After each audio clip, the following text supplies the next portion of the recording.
राजमाता अहिल्याबाई होलकर के जन्म जयंती पर उनके कुशल नेतृत्व की पूरी हकीकत, साथ ही मध्य प्रदेश उज्जैन जिले के तराना में तालाब गंगा बावड़ी और अहिल्या उद्यान से लेकर किले के निर्माण का पूरा सच, आइए आज हम आपको बताते हैं हमारी इस खास रिपोर्ट के जरिए। नमस्कार, मैं हूं कनुप्रिया सत्या। राजमाता के कुशल नेतृत्व से ब्रिटिश हुकूमत को हिलाने का अद्भुत साहस और परिश्रम की ये पूरी कहानी। रानी अहिल्याबाई होलकर का जन्म 1725 में हुआ। उनका विवाह खांडे राव से हुआ। राजमाता के परिश्रम और उनके साहस की कई अनेक लड़ाइयां हैं, जिनमें से कुछ लड़ाई बेहद यादगार रही। राजमाता ने कई युद्धों में अपनी सेना का कुशल नेतृत्व किया और हाथी पर सवार होकर वीरता के साथ जंग लड़ी।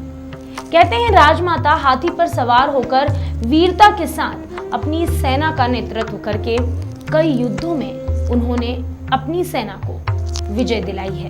होलकर एक ऐसा नाम है जिसे आज भी प्रत्येक भारतवासी बहुत श्रद्धा और आदर के साथ लेता है।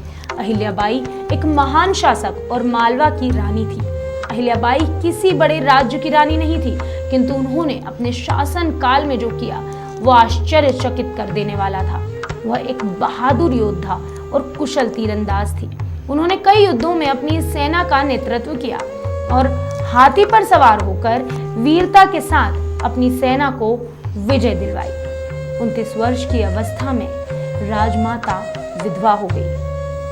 पति का स्वभाव चंचल भी था और उग्र भी। अहिल्याबाई ने अपने राज्य की सीमाओं के बाहर भी भारत के प्रसिद्ध तीर्थों और स्थानों में मंदिर बनवाए हैं, जिनमें से उज्जैन के तराना में तालाब गंगा बावड़ी और अहिल्या उद्यान किले आदि शामिल हैं। इतना ही नहीं, उन्होंने भारत के कई प्रसिद्ध तीर्थ स्थानों पर भी मंदिर बनवाए हैं। राजमाता ने उज्जैन के तराना में अपनी एक अलग पहचान बनाई, जिसका उदाहरण है वहां बने मंदिरों, तालाबों आदि से।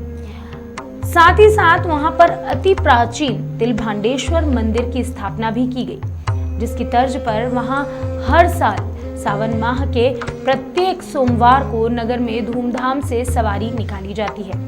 शिवरात्रि पर भव्य मेले का वहां आयोजन भी किया जाता है।